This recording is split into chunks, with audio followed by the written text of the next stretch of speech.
Bien, pueden tomar asiento, mis queridos hermanos, que el Señor les bendiga. En esta tarde quiero meditar con ustedes la palabra de nuestro Dios en un mensaje que lo he titulado Ichabod. Y esto está basado en el libro de Primera de Samuel, el capítulo 4. Primera de Samuel, capítulo 4. En esta parte de la palabra de Dios vamos a meditar. Lo he titulado, como dije, Ichabod.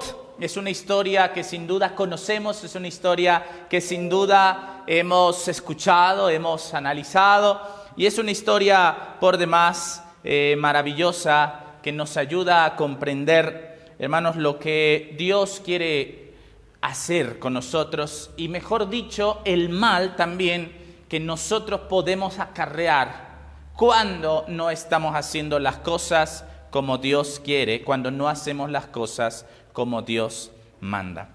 Y quiero que vayamos ahí a 1 Samuel capítulo 4 y esperemos en Dios que esto se pueda restablecer. 1 Samuel capítulo 4. Y vamos a leer el versículo 1 en adelante, 1 Samuel 4, versículos 1 en adelante. Y dice así: Samuel hablaba a todo Israel, dice aquí la palabra de Dios, porque por aquel tiempo salió Israel a librar batalla con los filisteos y acampó junto a Ebenezer, mientras los filisteos acamparon en Afec, dice la palabra de Dios. Aquí vemos, hermanos, que hay un momento en que hay una batalla, por así decirlo. Y dice la palabra de Dios que en esa batalla, ¿sí?, dice que los filisteos acamparon en un lugar titulado Afec, y el pueblo de Israel acampó en Ebenezer. Ebenezer significa piedra de ayuda, eso significa Ebenezer. Y Afec significa fortaleza. Aquí vemos que se va a lidiar una batalla y es algo que sin duda nosotros conocemos, hemos visto esta historia de 1 Samuel capítulo 4 y el versículo 1. Y dice la palabra de Dios, dice: por aquel tiempo salió Israel a librar batalla. Y hay algo que no debemos olvidar en esta historia o en esta batalla. ¿Qué dice la palabra de nuestro Dios? Dice que salió Israel a librar batalla. Pero en ningún momento, mis queridos hermanos, menciona aquí que Israel haya orado, que Israel haya pedido la dirección divina para salir a esta batalla. Y dice el versículo 2, los filisteos presentaron batalla a Israel y trabándose el combate, Israel fue vencido delante de los filisteos, los cuales hirieron en el campo de batalla como a 4,000 hombres. Hermanos, cuando el pueblo de Israel va a esta batalla, se trabó, dice, el combate, y que los filisteos, dice la palabra de Dios, hirieron como a 4,000 hombres.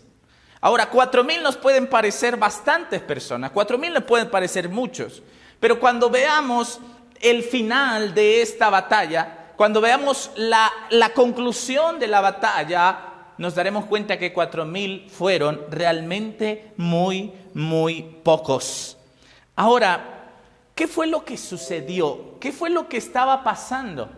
Después de que esa batalla o esa primer parte de la guerra de alguna manera se perdió, por así decirlo, vean lo que dice el versículo 3. Dice la palabra de Dios lo siguiente: cuando volvió el pueblo al campamento, los ancianos de Israel dijeron: ¿por qué nos ha herido hoy Jehová delante de los filisteos? Entonces, hermanos, dice la palabra de Dios que cuando el pueblo regresa, los ancianos, ¿quiénes eran los ancianos? Algo que debemos nosotros comprender es que el que estaba al frente del pueblo era este hombre llamado Elí. Pero Elí tenía 98 años de edad. Elí ya era muy anciano. Entonces, el control, por así decirlo, el orden estaba en manos, dice ahí, de de los ancianos. Entonces llegaron y dice que los ancianos hicieron una pregunta delante de los filisteos. Dice, ¿por qué nos ha herido hoy Jehová delante de los filisteos? Ellos se hacían la pregunta. ¿Y será, hermanos, que realmente no conocían la respuesta? ¿Será que no sabían? Quiero que vayamos al libro de Josué capítulo 7, versículos 11 y 12. En otra historia muy conocida, que es la historia de aquel hombre que robó unas cosas de Jericó. Capítulo 7, versículos 11 y 12. Perdón, no es esa historia, pero vamos a leerla en tiempos de Gedeón. Yo estaba en Jueces, Josué capítulo 7, versículos 11 y 12. Josué 7, 11 y 12. Dice la palabra de Dios lo siguiente, el pecado de Acán. Dice así, Israel ha pecado y aún han quebrantado mi pacto en el que yo les mandé. También dice ahí, han tomado algo del anatema y hasta lo han robado y han mentido y aún lo han guardado entre sus enseres. Acán había pecado y aquí dice que todo el pueblo de Israel pecó. Dios dice, Israel ha pecado. Ahora, ¿qué fue lo que ese pecado de Acán, qué fue lo que trajo al pueblo? Dice el versículo 12, por esto los hijos de Israel no podrán hacer frente a sus enemigos, sino que delante de sus enemigos volverán la espalda, por cuanto ha venido a ser anatema. No estaré más con vosotros si no hacéis desaparecer el anatema de en medio de vosotros. Hermano, ¿cuál fue la consecuencia del pecado? ¿O cuál es la consecuencia del pecado? La realidad, hermanos, es que tarde o temprano nuestros pecados nos alcanzan y la consecuencia de nuestros actos, la consecuencia de nuestros pecados, hermanos, llega a nuestras vidas. Ahora, es cierto que algún día vamos a pagar por nuestros pecados, pero ese algún día nos suena a futuro. Pero, hermanos, la realidad es que muchas veces las consecuencias de nuestros actos son ahora, hermanos, son en vida. Y el pecado de Acán trajo que dice, los hijos de Israel no podrán hacer frente a sus enemigos, sino de que delante de sus enemigos volverán la espalda. Ahora regresemos a nuestra historia de Primera de Samuel, el capítulo 4. Entonces, hermanos, cuando pierden, por así decirlo, y mueren como 4,000 hombres del pueblo de Israel, los ancianos dice que se hacen la pregunta, ¿por qué nos ha herido hoy Jehová delante de los filisteos? ¿Será que ellos no conocían el por qué? Hermanos, ellos sabían el por qué sin duda perdían la guerra. Ellos sabían qué estaba pasando en el pueblo. Y dice el versículo, continúa diciendo el versículo 3, vayamos a Silo y traigamos el arca del pacto de Jehová para que estando en medio de nosotros nos salve de manos de nuestros enemigos. ¿Qué quisieron hacer? ¿Qué pensaron ellos entonces hacer en este momento? Cuando estaban siendo derrotados. Vamos a Silo y traigamos ¿qué? Traigamos el arca. ¿Qué contenía el arca? El arca contenía la ley de Dios. Ahora, hermanos, estaban quebrantando esa ley que estaba allí. Estaban quebrantando los mandamientos que estaban allí. Y ellos, al pedir o al creer que trayendo el arca, dice Dios, dice que nos salve de manos de nuestros enemigos, ellos estaban viendo el arca como lo que no era el arca. Estaban viendo el arca como si fuera un amuleto. Estaban viendo el arca como si fuera un amuleto.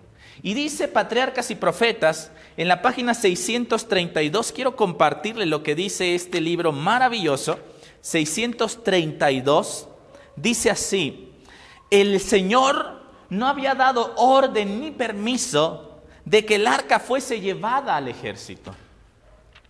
No obstante, los israelitas se sintieron seguros de que la victoria sería suya. Entonces, ¿qué fue lo que sucedió? Dios dice aquí el testimonio que no había dado permiso de que el arca fuese llevada al campamento de guerra. Pero el hecho, o estaban ya creyendo, hermano, como creían los demás, ¿Qué hacían los pueblos paganos cuando iban a la guerra? Llevaban a sus dioses. Cuando iban a la guerra llevaban a sus dioses creyendo que estos eran los que les iban a dar la victoria. Hermanos, aquí hay algo que tenemos nosotros que aprender. Es que muchas veces nosotros creemos o pensamos que tenemos una seguridad en ser cristianos. Pensamos que tenemos una seguridad en ser bautizados, en venir a la iglesia. Pero hermanos, esas cosas no nos dan la seguridad. Ahora, el pueblo de Israel estaba en pecado, el pueblo de Israel estaba mal, y vean lo que dice, ellos creían que eso los iba a salvar. Ahora vamos a leer el versículo 4 de ahí de 1 Samuel 4. Dice, el pueblo envió gente a Silo y trajeron de allá el arca del pacto de Jehová de los ejércitos que habitaba entre los querubines. Y los 2 hijos de Eli, Ofni y Fines, estaban allí con el arca del pacto de Dios. El 5, y aconteció que cuando el arca del pacto de Jehová, dice ahí, llegó al campamento, todo Israel gritó con júbilo tan grande que la tierra tembló. Hermanos, ¿qué sucedió? Entonces llevaron el arca y ahí iban 2 hombres. No olvidemos los nombres de estos 2 hombres, Ofni y Fines. Y dice la palabra de Dios que los hijos de Israel llevaban el arca del pacto. Y cuando el arca del pacto llegó al campamento, ¿qué fue lo que sucedió? Dice que el pueblo de Israel, hermanos, gritó a tal grado que la tierra, ¿qué pasó con ella? Dice la palabra de Dios, la tierra tembló. Imaginemos el grito de júbilo. Ellos ahora se sentían bien, se sentían seguros, porque creían que el arca del pacto iba a ser su salvación. Porque creían que el arca del pacto, estando allí, les iba a dar la victoria. Pero ellos habían olvidado, hermanos, que el pecado trae consecuencias terribles. Ahora, el pueblo de Israel se alegró, hermanos. Pero ¿qué fue lo que pasó con los filisteos? Leamos el versículo 6. Al escuchar los gritos, las voces... Al escuchar los filisteos las voces de júbilo, dijeron, ¿qué gritos de júbilo son estos en el campo de los hebreos? Ahora, ellos estaban en guerra. Unos estaban en Ebenezer y otros estaban en Afec, en la fortaleza. Pero ahora, ¿qué sucede? Cuando los filisteos habían hecho el primer asalto y habían matado como a 4,000, los filisteos, bueno, se sentían seguros, sin duda alguna, pues ya iban ganando la batalla. Pero cuando traen el arca del pacto, dice la palabra de Dios que el pueblo de Israel grita y los filisteos escucharon ese grito. Y ellos se preguntaron, ¿qué grito de júbilo? Dice el 5, entonces los filisteos tuvieron miedo porque decían, ha venido Dios al campamento. Y exclamaron, ¡ay de nosotros! Pues hasta ahora no había sido así. Ahora, ¿qué reconocieron los filisteos?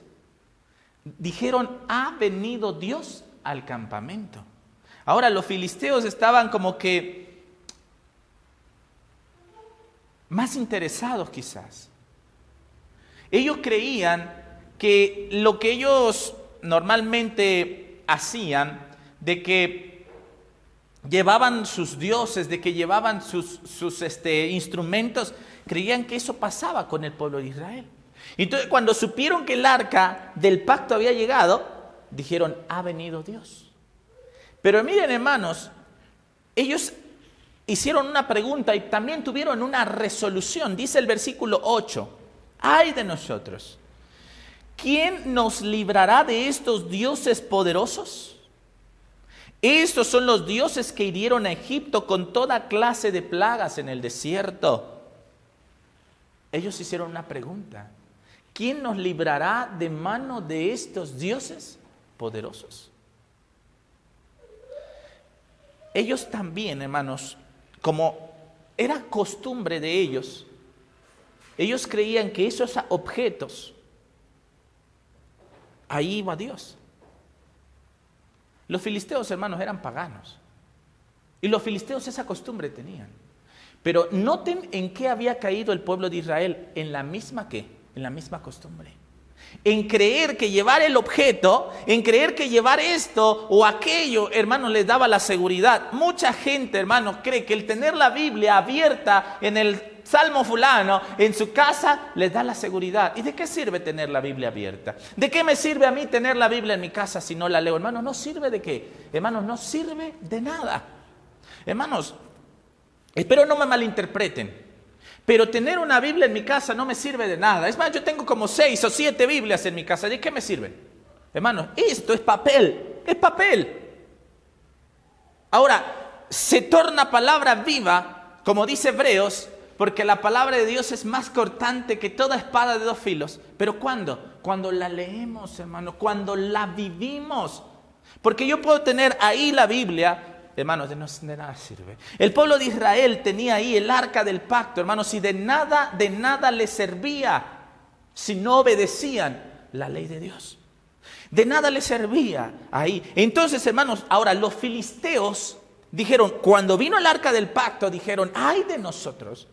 Pero ellos, hermanos, tomaron una resolución que es ejemplar para nosotros. ¿Qué resolución tomaron los filisteos?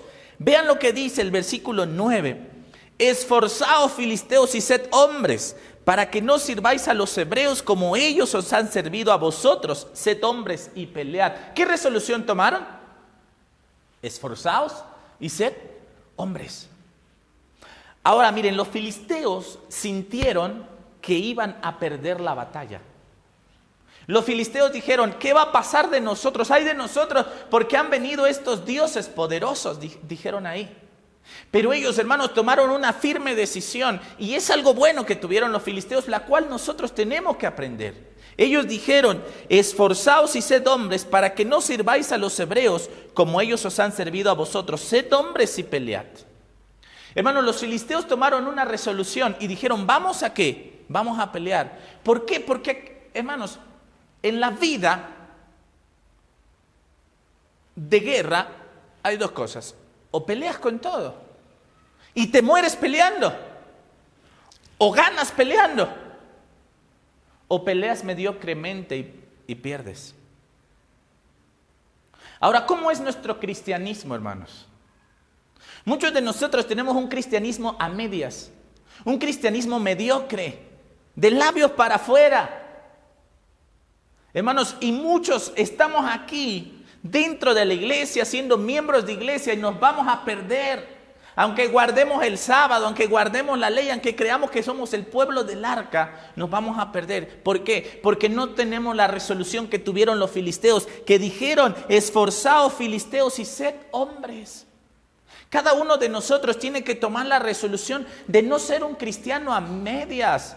Hermano, cuando alguien va a las Olimpiadas y casi gana, no gana, pierde, ¿verdad? Cuando hay un partido de fútbol y el equipo casi anota gol, hermanos, no gana, pierde. Y si yo soy casi cristiano, y si yo soy 99% cristiano, pero hay un 1% ahí que no he entregado a Dios, hermanos, la sierva del Señor dice que estar 99% salvado no significa estar salvado, sino significa estar 100% perdido.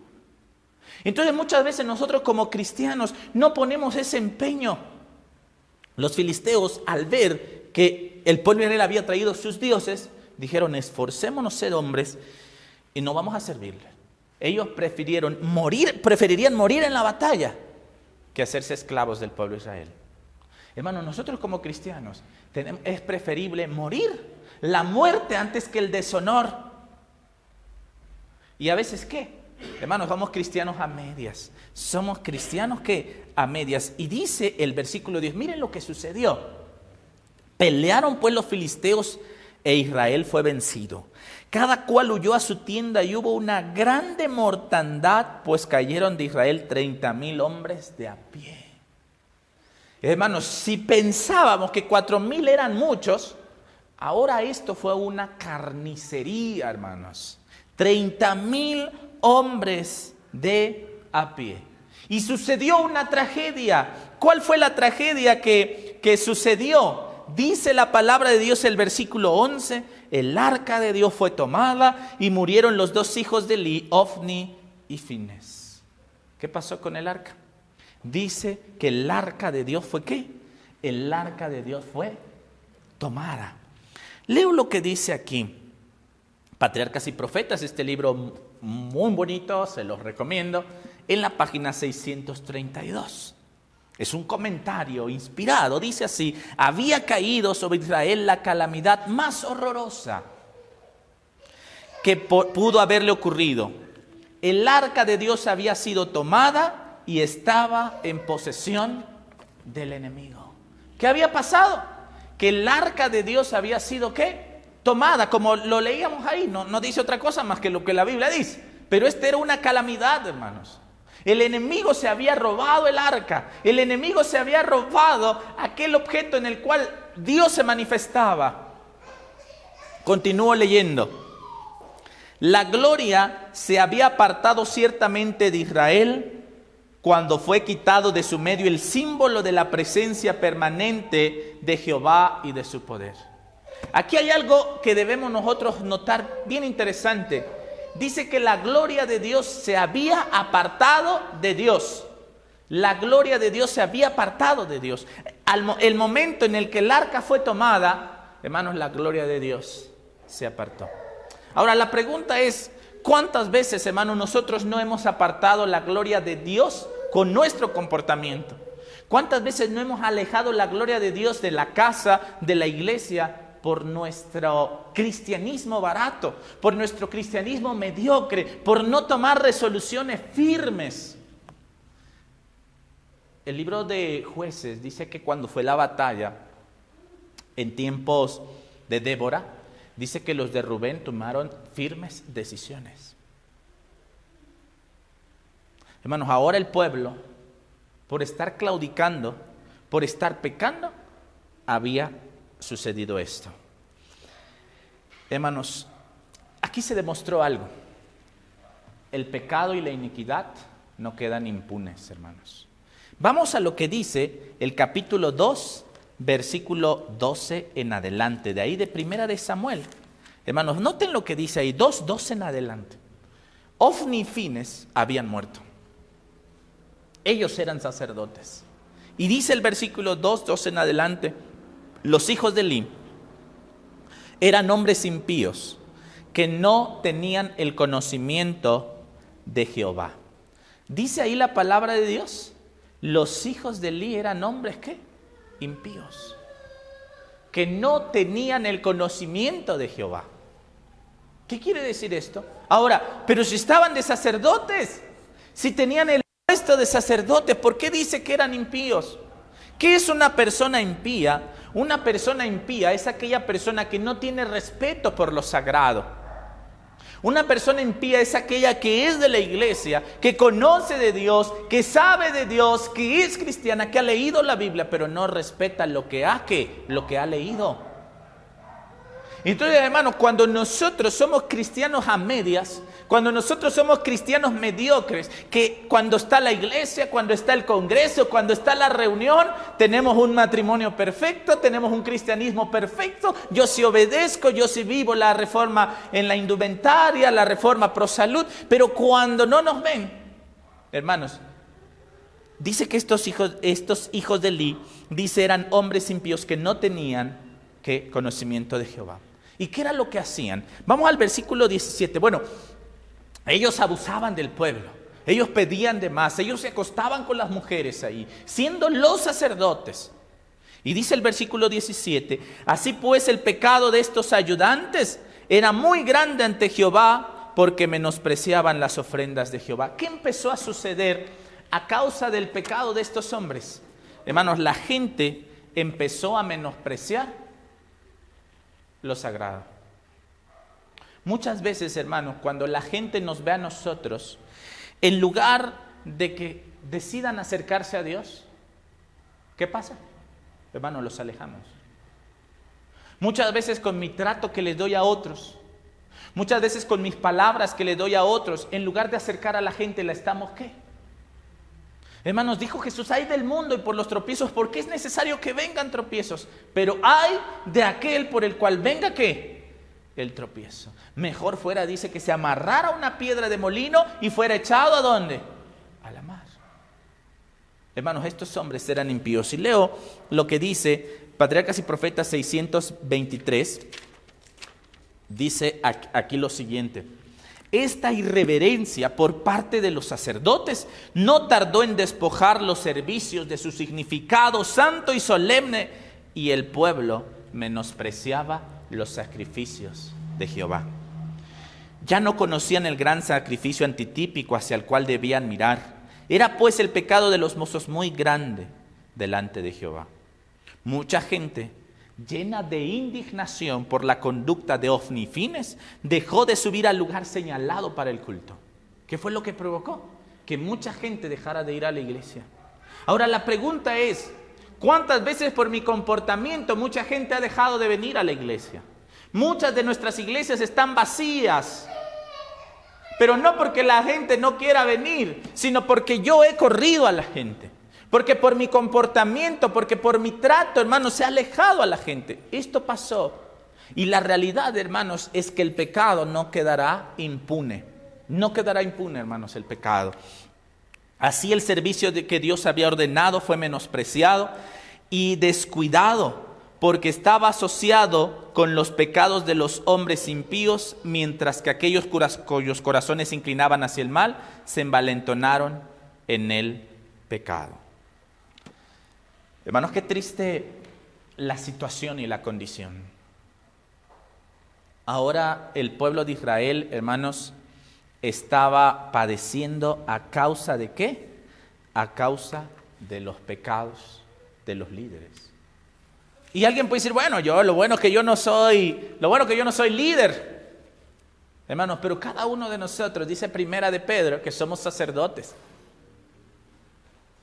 Hermanos, y muchas veces por mi pecado, muchas veces por mi mal carácter, mi mal comportamiento, hermanos, he alejado a mucha gente.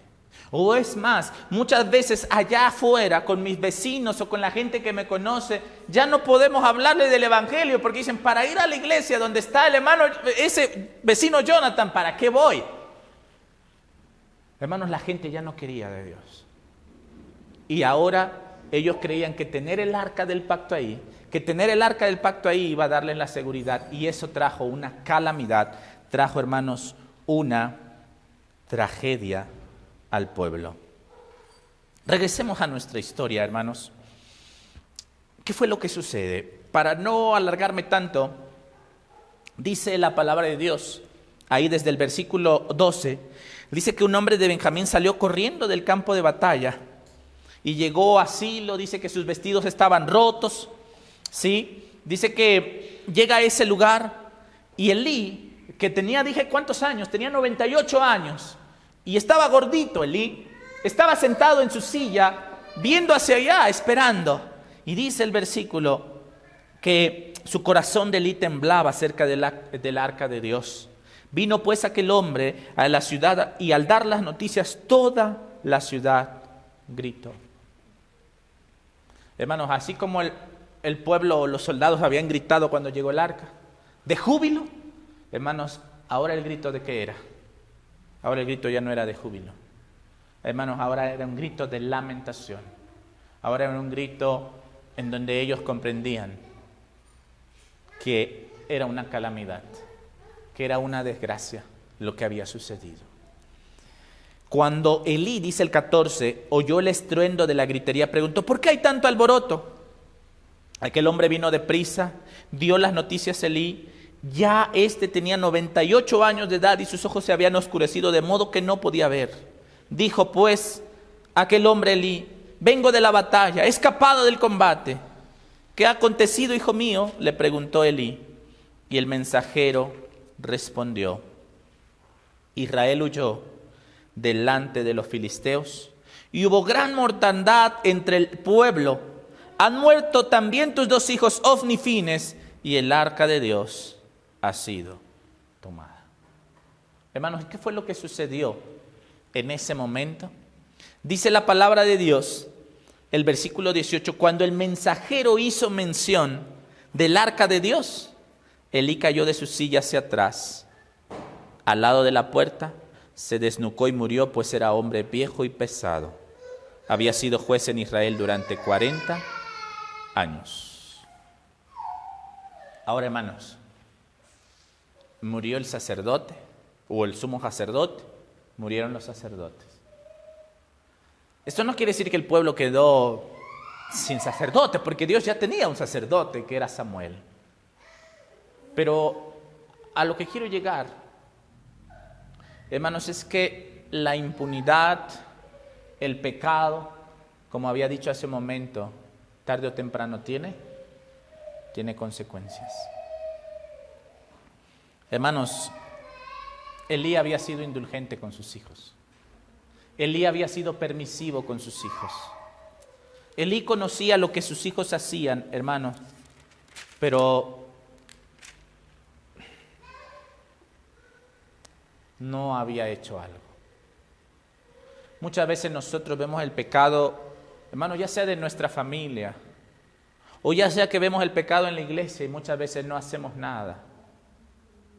Muchas veces nos tapamos los ojos como para no ver. Pero bueno, veamos el nuestro también. Muchas veces nosotros, ¿qué pasa? Muchas veces nosotros sabemos que estamos mal, sabemos que estamos en pecado, pero no hacemos nada para remediarlo. Sabemos que andamos en un mal comportamiento y nos ocultamos delante de los hombres, creyendo, hermanos, que nuestro pecado no traerá consecuencias. Pero, hermanos, ¿qué dijo Juan el Bautista? Y Jesús: el hacha está puesta a la raíz de los árboles. Cada pecado, hermanos, trae consecuencia. Miren, segunda de Samuel, el capítulo 2, el versículo 27 dice: vino un varón de Dios ante Elí y le dijo: así ha dicho Jehová, ¿no me manifesté yo claramente a la casa de tu padre cuando estaban en Egipto, en la casa de Faraón? Los escogí para que fueran mis sacerdotes entre todas las tribus de Israel. Ahora, dice que llega un hombre anónimo, hermanos, alguien que era, pues sin duda, era un profeta, y fue con Elí, hermanos. Y le dijo a Elí: yo me manifesté, no, le hace la pregunta, no me manifesté con tu, dice ahí, claramente a la casa de tu padre. Leamos el versículo 30. Por eso Jehová, el Dios de Israel, dice: yo había prometido que tu casa y la casa de tu padre andarían siempre delante de mí. Pero ahora ha dicho Jehová: nunca haga yo tal cosa, porque yo honro a los que me honran y los que me desprecian serán tenidos en poco. Hermanos, Dios había prometido que la casa de Aarón, la familia de Aarón, iban a estar siempre como sacerdotes. Pero, hermanos, por el pecado de Elí, porque podemos pensar solo en el pecado de los hijos de Elí, pero fue el pecado de Elí, el permitir que se hicieran todas esas cosas. Hermanos, dice ¿qué pasó con ese sacerdocio? Ese sacerdocio se iba a terminar. Hermanos, no pasó mucho tiempo cuando murieron sus hijos. ¿Y qué pasó con él? Hermanos, también murió. Hermanos, nosotros tenemos que analizar nuestra vida, cómo andamos con Dios, cómo estamos con Dios. Yo les decía que los filisteos son un ejemplo en el hecho de que cuando ellos estuvieron en la batalla, hermanos, ellos dijeron: esforcémonos y sed hombres. Ellos, hermanos, tomaron una resolución, ellos tomaron una decisión. Y aunque eran paganos, ellos lucharon por sus ideales, hermano. Lucharon por eso. Y estuvieron o prefirieron, hermanos, perder la vida en la batalla que hacerse esclavos. Y muchas veces nosotros, hermanos, como cristianos, como dice por ahí un dicho, hermanos, como cristianos, hermanos, tenemos que morirnos en la raya, hermanos. En la raya. ¿Qué quiere decir esto? Hermanos, que tenemos que tomar una decisión de llevar un cristianismo como tiene que ser. No un cristianismo a medias. No un cristianismo donde cada sábado, cada fin de semana. Y yo creo que cada uno de nosotros conoce cómo estamos viviendo el cristianismo. Porque pasamos toda la semana, toda nuestra semana, quizás viviendo como mundanos, hablando como mundanos, comiendo como mundanos, quizás vistiéndonos como mundanos. Pero hermanos, ante Dios no podemos ocultarle nada. Quizás el director de iglesia, o el hermano o la hermana, o es más, quizás mi esposa no se dé cuenta que yo estoy siendo infiel. Quizás mis padres no se dan cuenta que yo soy un infiel. Pero hermanos, pero a Dios no podemos ocultarlo. Y tarde o temprano, hermanos, la gloria de Dios será retirada de nuestras vidas. Si quiero ir concluyendo, regresemos a nuestra historia, 2 Samuel capítulo 4. Ahora veamos el versículo 19. Su nuera, dice ahí, la mujer de Fines estaba encinta y próxima al alumbramiento, cuando oyó el rumor de que el arca de Dios había sido tomada y de que su suegro y marido habían muerto, se inclinó y dio a luz, pues le sobrevinieron dolores.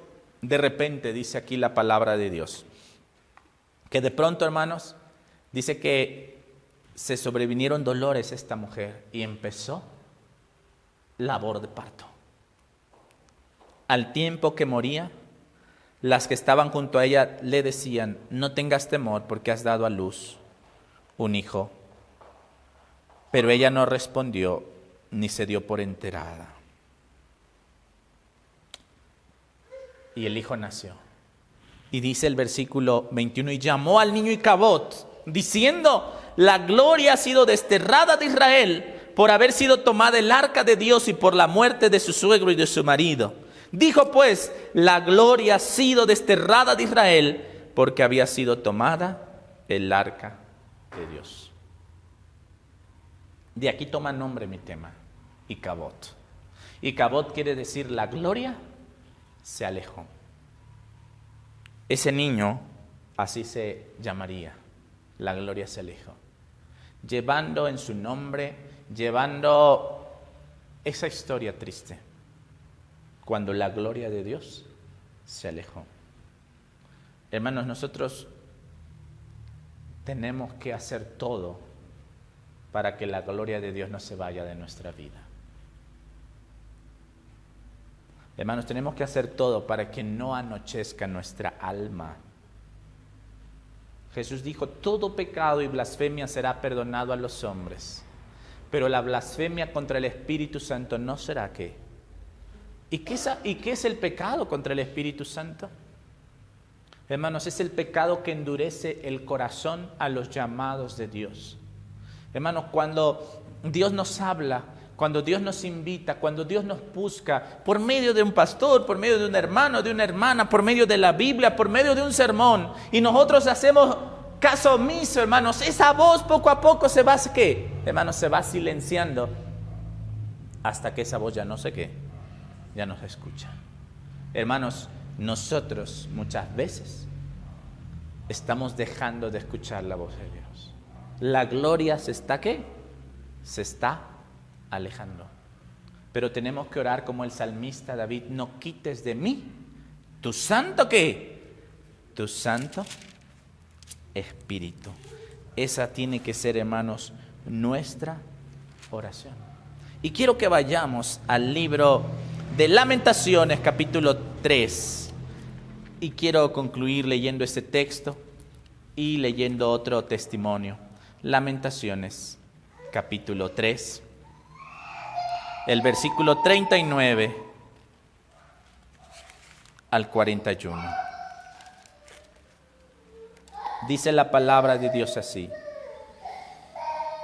¿por qué se lamenta el hombre si está vivo a pesar de su pecado? Escudriñemos nuestros caminos y busquemos y volvámonos a Jehová. ¿Qué dice ahí? Hermanos, ¿qué tenemos que hacer? Dice primero: ¿por qué se lamenta el hombre? Pero dice: hermanos, escudriñemos nuestros caminos, busquemos y volvámonos a Jehová. ¿Qué tenemos que hacer? En lugar de estar escudriñando los caminos y la vida de otros, tenemos que ver nuestra ¿qué? Hermanos, nuestra propia vida. Tenemos que ver nuestros propios caminos. Dice: escudriñemos nuestros caminos, busquemos y volvámonos a Jehová. levantemos el corazón y manos al Dios de los cielos. ¿Qué tenemos que hacer? Tenemos que ¿qué? Escudriñar nuestros caminos. Y no permitir, hermanos, que de nuestra vida se aleje la gloria de Jehová. Quiero leer este libro, Mensajes Selectos, tomo 1, página 144, que me sorprendió.